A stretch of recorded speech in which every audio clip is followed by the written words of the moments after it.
Bom dia, um feliz sábado para você que está nos acompanhando, seja bem-vindo, que Deus possa estar aí ao seu lado, guiando, iluminando a mente de cada um de nós.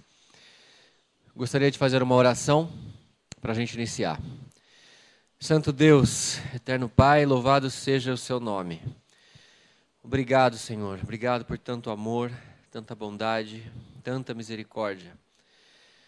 Pai, pedimos a sua guia, a sua direção durante esse dia, onde teremos a continuidade desse congresso, dessa programação. O Senhor possa abençoar cada participante, cada telespectador, cada pessoa aqui da equipe, os aparelhos também, Pai, que tudo possa funcionar, que seja tudo feito para a sua honra, para a sua glória, de acordo com a sua vontade. Também pedimos, Pai, mais uma vez a sua iluminação nesse assunto de tanta importância e de tanta urgência. Possamos entendê-lo da melhor forma possível e colocá-lo em prática na nossa vida. Em nome de Jesus, amém.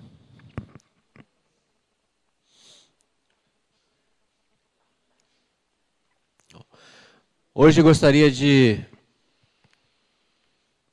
falar sobre o evangelismo urbano.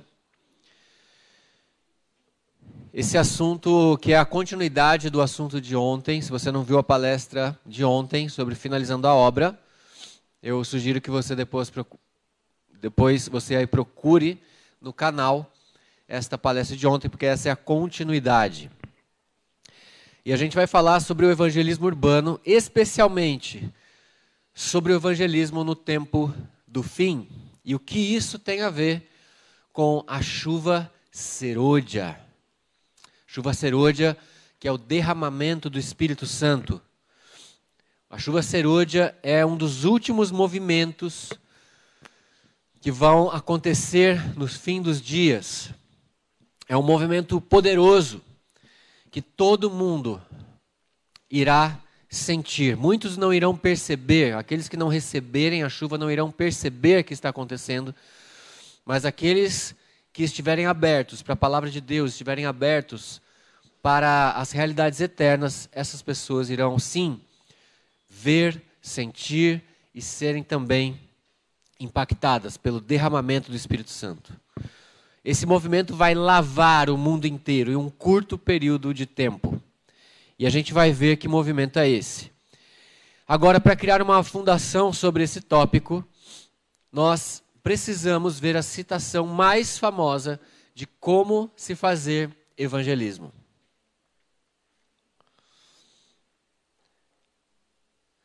O verdadeiro sucesso evangelístico. Unicamente o método de Cristo trará verdadeiro êxito no aproximar-se com o povo. O Salvador misturava-se com os homens, como uma pessoa que lhes desejava o bem. Manifestava simpatia por eles, ministrava-lhes as necessidades e granjeava-lhes a confiança. Ordenava, então, segue-me. Aqui diz que existem quantos métodos eficazes para se evangelizar? Apenas um método. Só existe um método que tem verdadeiro êxito. Pode ser que existam outros métodos que tragam um falso êxito, não é? Porque aqui está falando de um verdadeiro êxito. Mas só existe um método que traz verdadeiro sucesso no aproximar-se com o povo.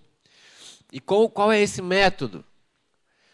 Olha só o que Cristo nos deixou. Isso aqui é uma pérola para nós que estamos querendo finalizar a obra, para nós que estamos querendo evangelizar.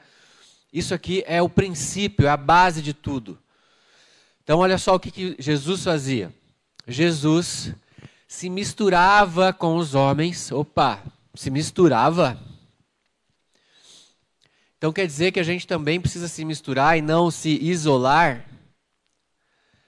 Jesus se misturava, Jesus andava com fariseus, com publicanos, com prostitutas, mas ele não se contaminava com o estilo de vida deles. É totalmente diferente. Devemos sim estar onde as pessoas estão, devemos sim alcançar as pessoas onde elas estão, mas sem a condescendência, sem nos misturarmos com o estilo de vida dessas pessoas. Errado, um estilo de vida de pecado, não é isso que o texto diz, não é isso que Jesus fazia, não é verdade? Mas ele então se misturava com os homens, com essas pessoas, com os pecadores. Mas ele não só se misturava, ele misturava com uma pessoa que lhes desejava o bem. De fato, Jesus deseja o bem. Desejava o bem. É assim que nós devemos fazer também. E aí, uma vez que ele já estava, então, ali com as pessoas, no meio das pessoas, mas sem se contaminar com o estilo de vida delas, ele manifestava simpatia por eles. Ministrava-lhes as necessidades. Aqui está a chave, talvez, desse texto. Então, além de se misturar com as pessoas, estar onde elas estão, Jesus, ele amava as pessoas, então ele era simpático com elas, mas ele atendia primeiro às necessidades dessas pessoas. Muitas vezes a gente já quer chegar, a gente nem conhece a pessoa, e a gente já quer chegar oferecendo um estudo bíblico, por exemplo. Acabou de conhecer, oi, quer um estudo bíblico?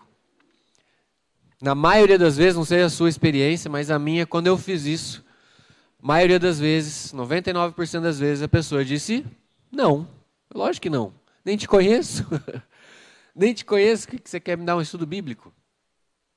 Agora, quando a gente segue o método de Cristo, vê o que a pessoa está precisando, o que ela está necessitando, quais são as necessidades básicas dela. Às vezes a pessoa não tem nem comida na casa, por exemplo, está precisando de outras coisas, ou às vezes a pessoa não é pobre, então ela está precisando de outras coisas, ela está com problema com o filho, ela está com problema na saúde, e é por isso que a mensagem de saúde ela é o braço direito, porque a gente está num mundo que está doente, né? Um mundo onde 70% das mortes são causadas por estilo de vida. Então todo mundo, rico, pobre, negro, branco, todo mundo precisa, alguém da família está doente, precisa de alguma coisa relacionada à saúde. Então por isso que a mensagem de saúde ela quebra essas barreiras. Mas o assunto não é esse agora.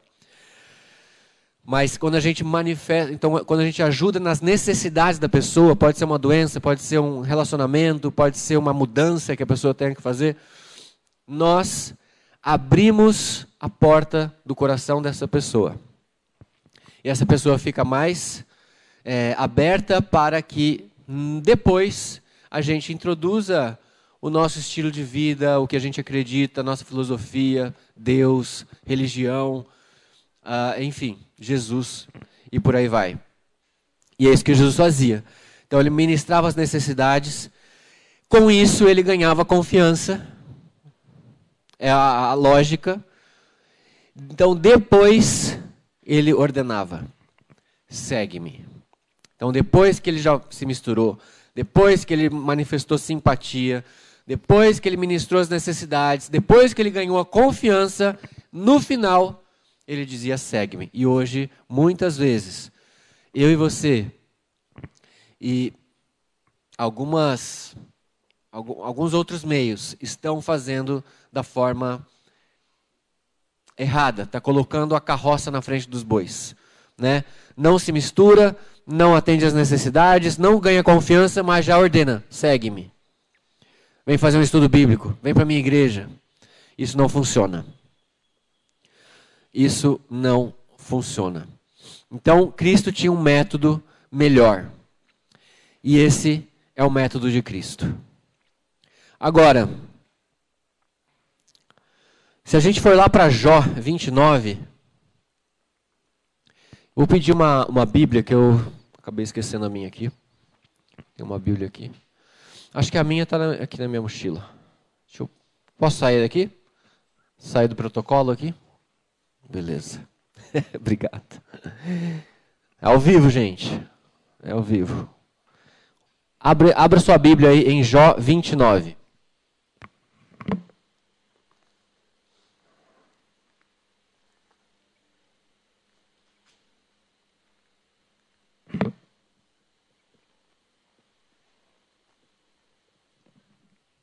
Jó 29,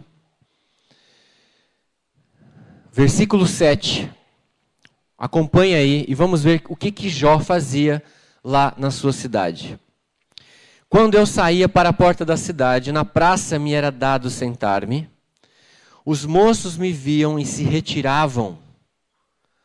Os idosos se levantavam e se punham em pé. Espera um pouquinho aqui. Quando eu saía para a porta da cidade, Jó morava afastado da cidade. Jó morava numa grande fazenda. A gente vê isso lá no início do livro, né? Ele tinha um monte de camelos e de bois, e de casas e de funcionários. Jó era o homem mais rico do Oriente. O homem com mais posses daquela época. O homem mais rico daquela época. E ele morava próximo a uma grande cidade, a maior cidade daquela época, que era a cidade de Ur. E aqui já tem um princípio, né? Que a gente pode imitar a Jó. Morar próximo às cidades, né? De forma com que eu possa evangelizar as cidades, né? Mas ao mesmo tempo não se contaminar com tudo que existe de ruim nas grandes cidades.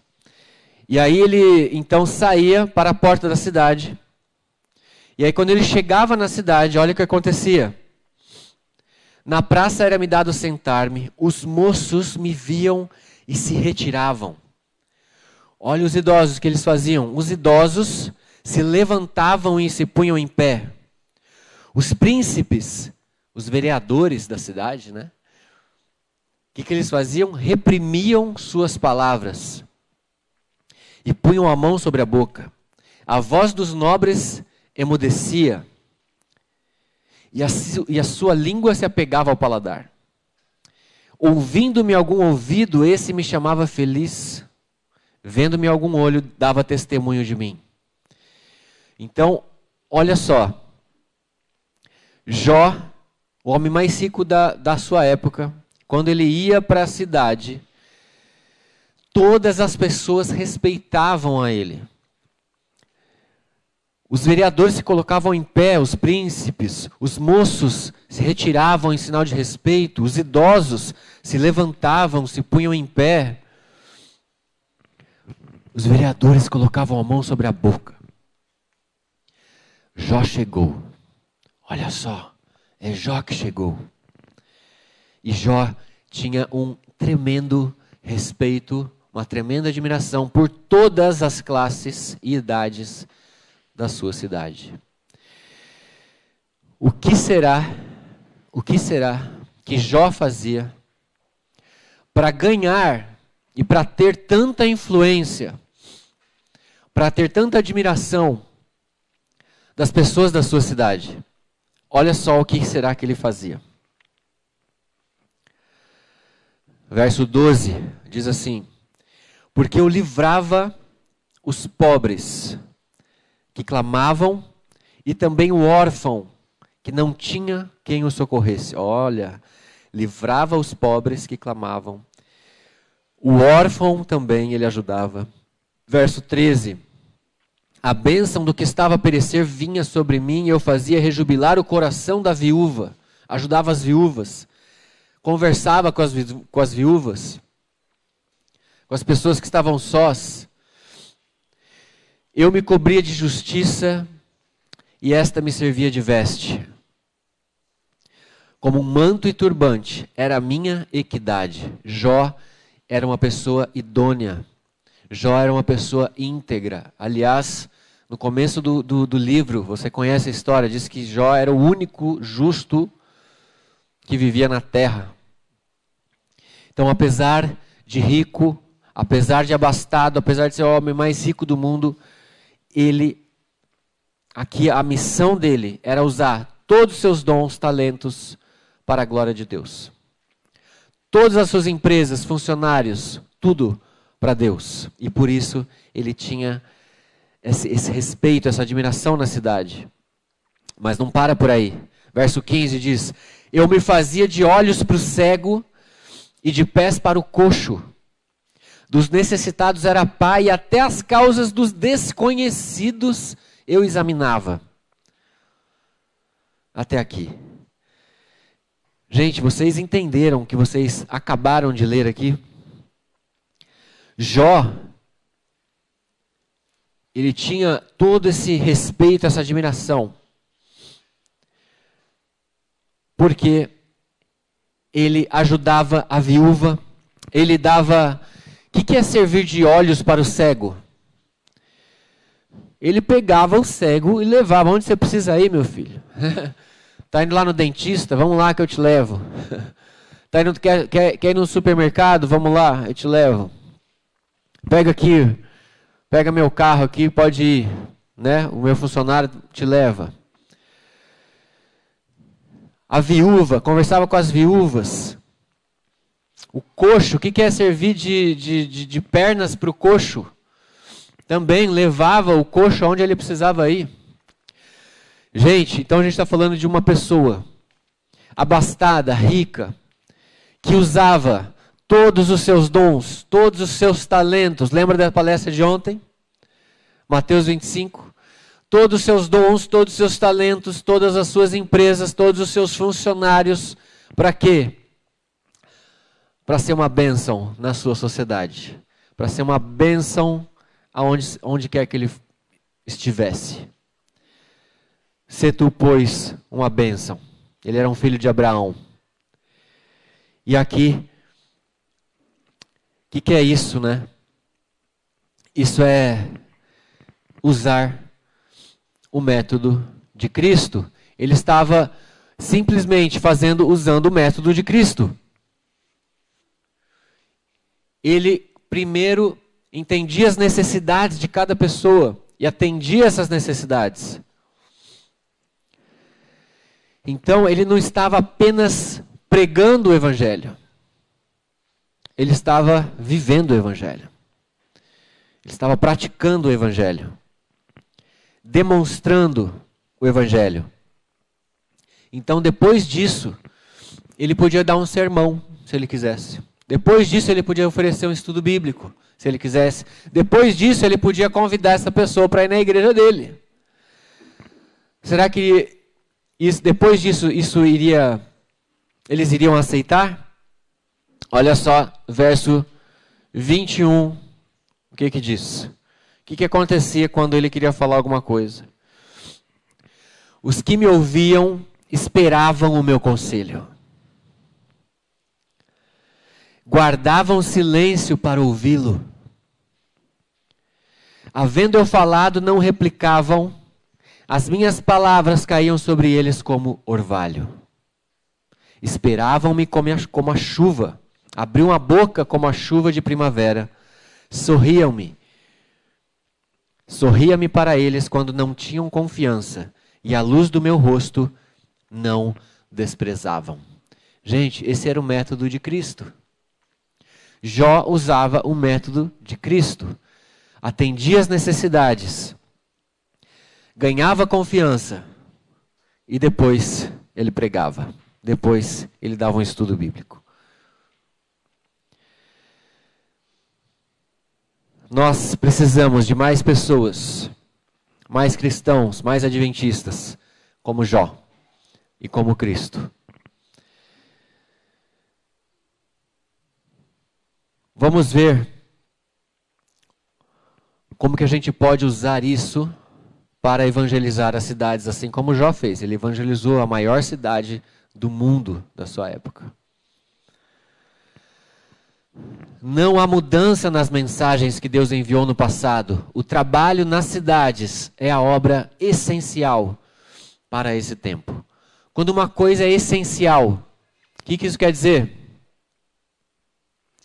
Isso quer dizer que o que é essencial, por exemplo, na nossa saúde?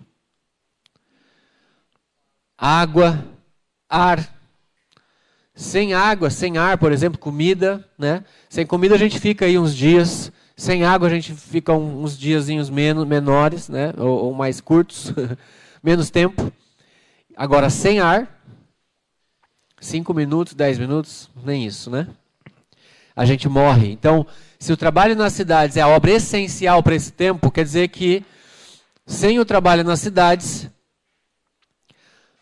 a igreja morre, a espiritualidade da igreja morre.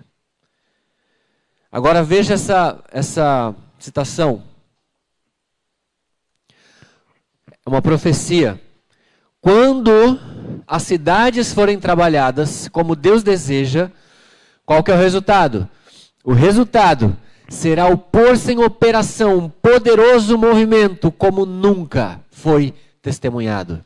Gente, qual é esse poderoso movimento quando a gente estuda aqui o contexto dessa citação? Esse poderoso movimento, como nunca foi testemunhado, é a chuva serôdia. É o alto clamor.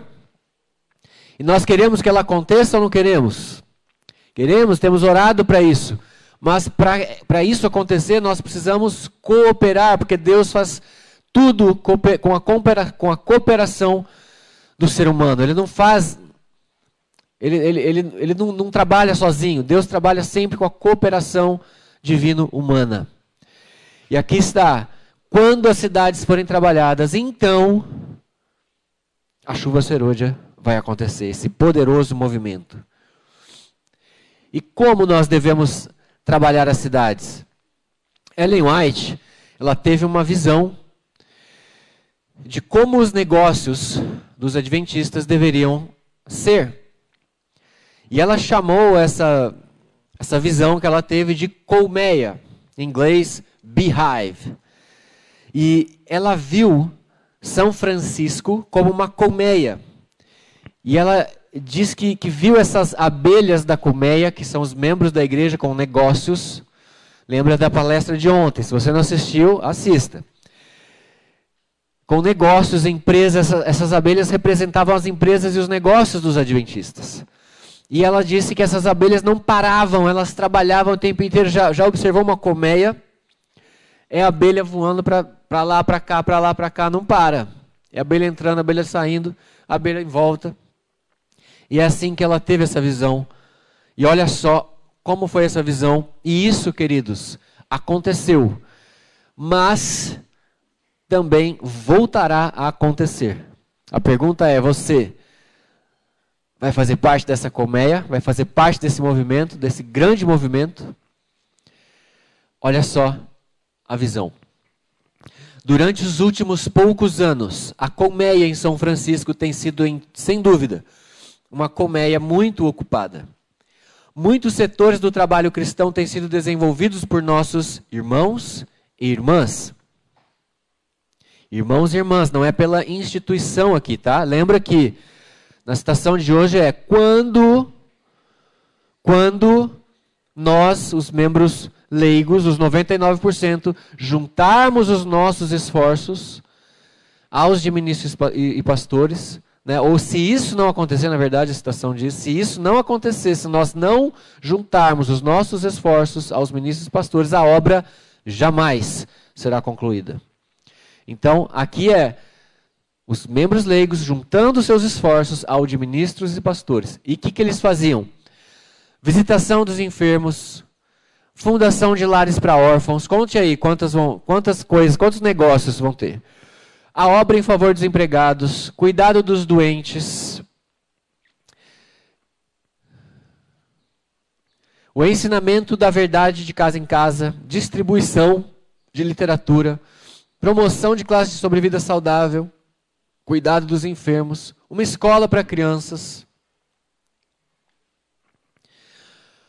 Aqui também um lar para trabalhadores, uma missão médica e salas de tratamentos também. Além disso, um armazém de alimentos saudáveis. Além disso, um restaurante vegetariano que fechava aos sábados. Mais algum? Ah, tem mais. Aqui ainda fala que no Ancoradouro tinha trabalho missionário a bordo. E olha o resultado, gente. Olha quantos negócios, alguém contou aí? Uns 15. Olha só.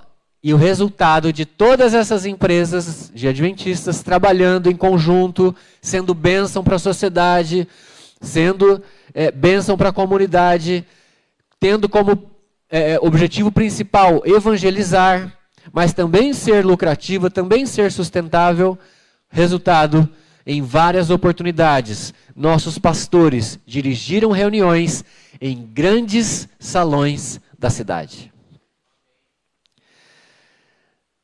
Grandes salões. Gente, não cabia na igreja, eles tinham que alugar salão. Qual foi a última vez que a nossa igreja precisou alugar algum salão para caber todo mundo que veio para o evangelismo?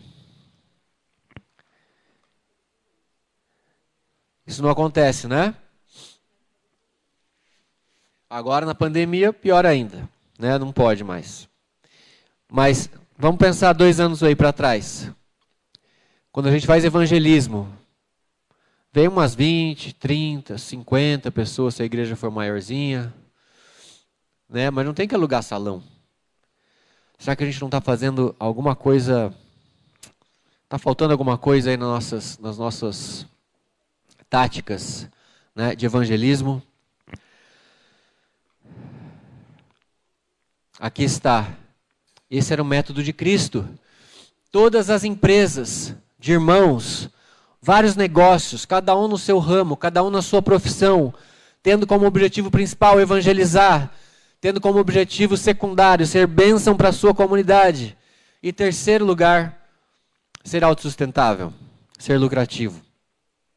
E o resultado é que esses irmãos iam sendo impactados. E aí, quando vinha o evangelismo, eles tinham que alugar grandes salões na cidade. E assim, a mensagem de advertência foi dada a muitos. Esse foi o resultado, queridos. Agora, qual é a ligação entre o trabalho nas cidades, que no começo eu falei, né? Qual é essa ligação do trabalho nas cidades e a chuva serôdia? Bom, a gente já viu aquela citação, né? Que quando as cidades forem trabalhadas como deveria, então se colocará em movimento, vai acontecer um grande movimento, qual nunca foi visto na face da terra. Então, queridos, olha só. É como se fosse um efeito dominó. Uma coisa leva a outra, e os eventos finais vão acontecendo. O grande derramamento do Espírito de Deus, o qual ilumina toda a terra com a sua glória, aqui está bem claro, que é a chuva serôdia, não ocorrerá sem que tenhamos um povo esclarecido, que conheça por experiência o que representa ser o quê? Cooperador de Deus. Co-worker, trabalhar junto. Cooperador, trabalhar junto com Deus. Deus sempre trabalha em cooperação com o ser humano. Então, o grande derramamento não acontecerá sem que o povo de Deus não conheça por experiência o que é ser cooperador de Deus e qual a melhor maneira de sermos cooperadores de Deus, colocando o meu dom, o meu talento. Se você é advogado, é o seu dom, é o seu talento. Se você é mecânico, é o seu dom, é o seu talento. Se você é publicitário, é o seu dom, o seu talento, a sua paixão. Para quê? Para evangelizar, ser bênção na terra, atender às necessidades das pessoas. Cooperador de Deus. E aí o Espírito Santo será derramado. Quando tivermos uma consagração completa de todo o coração ao serviço de Cristo, Deus reconhecerá esse fato mediante um derramamento sem medida do seu Espírito. Uau! Às vezes a gente ora pelo derramamento da chuva serôdia, a gente ora pelo derramamento do Espírito Santo, e a gente não entende por que as nossas orações não estão sendo atendidas. Nós precisamos fazer a nossa parte. Está faltando eu colocar a minha profissão, o meu negócio, a minha empresa, o seu dom, o seu talento, em inteira consagração, para ser usado por Deus. Deus não quer te usar no final de semana. Deus não quer te usar do pôr do sol de sexta ao pôr do sol de sábado só. Que bom se você já está sendo usado nesse período. Deus quer te usar o dia inteiro, a semana inteira, da hora que você acorda e na hora que você estiver dormindo também, se possível.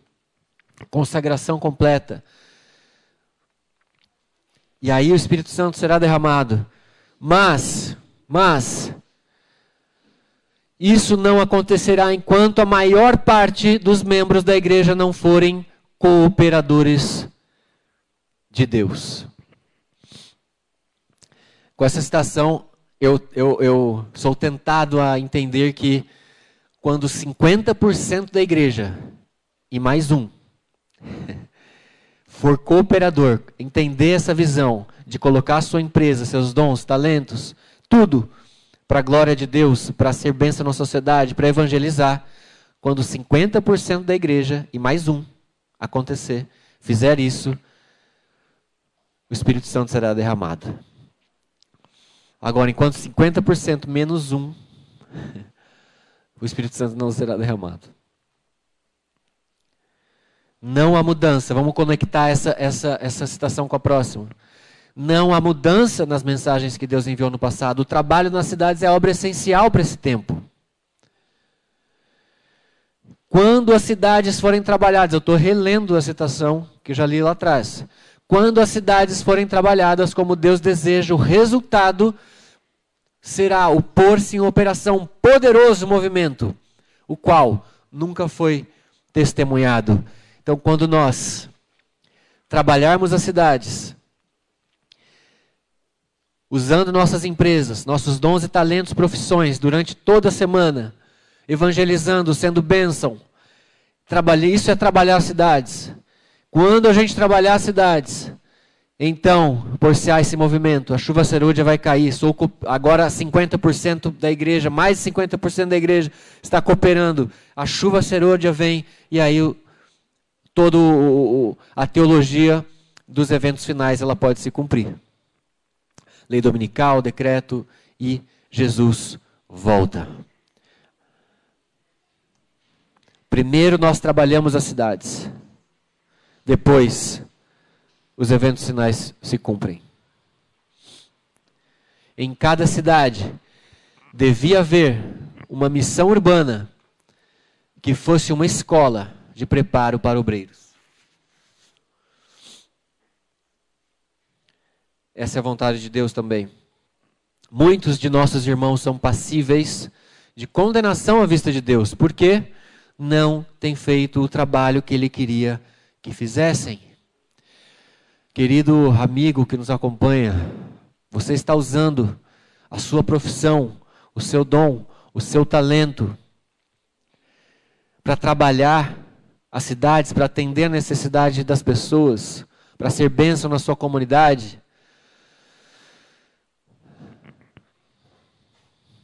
Cada um pode pensar nessa questão. A obra de Deus na terra jamais poderá ser terminada, a não ser que os homens e as mulheres que constituem a igreja concorram ao trabalho e unam os seus esforços aos dos pastores e oficiais da igreja. Precisamos trabalhar junto com eles, unidos. Precisamos finalizar a obra unidos.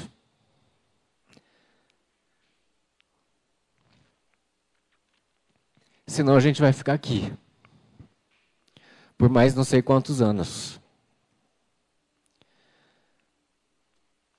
Vamos usar esse pouco tempo que nós temos para cumprir a obra, para finalizar essa obra, para unir os nossos esforços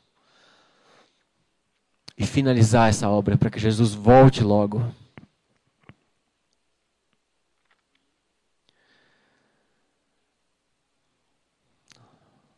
Porque longamente tem Deus esperado que o espírito de serviço se apodere de toda a igreja, de maneira que cada um trabalhe para ele segundo a sua habilidade.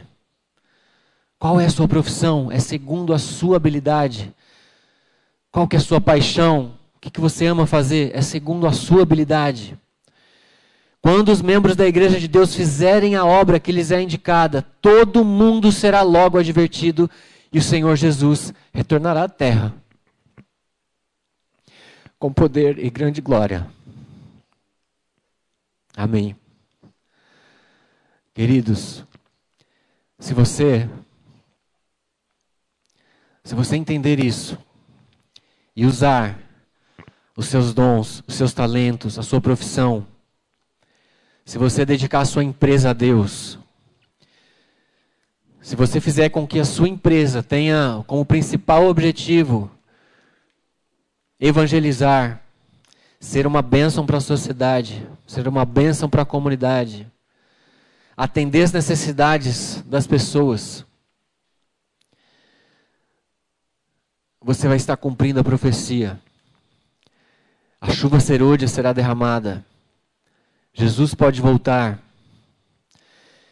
Você estará sendo como Jó. E quando você chegar na sua cidade,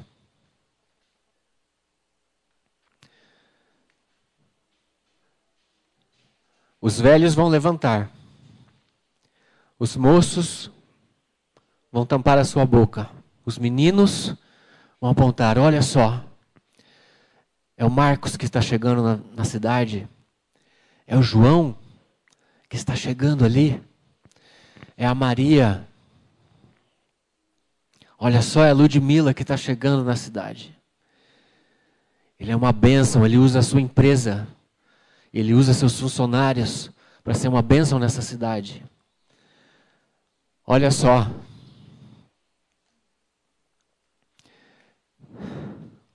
É o Daverne. É o Daverne chegando em Tatuí. Aqui em Quadra. O projeto dele é uma bênção nessa cidade. Olha só. Eles são uma bênção aqui pra gente.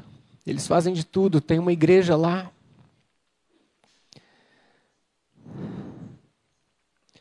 Olha só. É o Tadeu. É o Marlon. Olha só. Eles estão chegando aqui. Eles usam todos os seus dons, todos os seus talentos para ser uma bênção aqui pra gente. Eles têm nos ajudado tanto.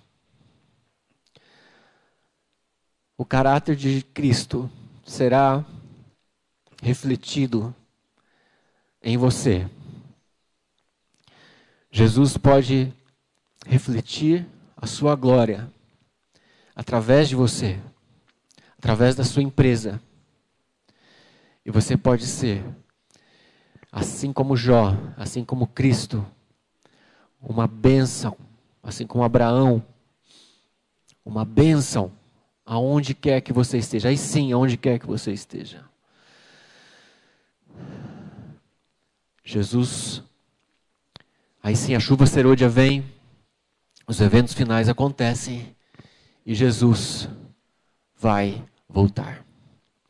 Que Deus te abençoe. Eu gostaria de orar mais uma vez. Santo Deus, louvado seja o seu nome, Pai. Pai, talvez muitas pessoas nunca tivessem entendido essa questão dessa forma. Nunca tivessem entendido o que a minha profissão, o que o meu talento tem a ver com a segunda vinda de Cristo. O que a minha profissão tem a ver com o derramamento da chuva serôdia. Mas, Pai, pela sua graça, que agora, entendendo essa questão, cada pessoa ache o seu dom, o seu talento, a sua paixão e dedique tudo a Ti. Durante todo o tempo, Pai, do acordar ao deitar, nós possamos dedicar tudo a Ti. Que possamos ser uma bênção aonde quer que nós estejamos, mas uma bênção na sociedade, uma bênção na comunidade. Que as nossas empresas sejam canais de bênção, canais de evangelismo, canais da sua glória, para que esse mundo veja luz nas trevas, bênção em meio a tanta maldição. Usa-nos, Pai, poderosamente, porque nós queremos estar unidos nesses últimos dias, unidos aos nossos líderes, para finalizar essa obra, para que o Senhor volte logo e a gente vá embora para casa. Esse é o nosso desejo, Pai. Em nome de Jesus. Amém.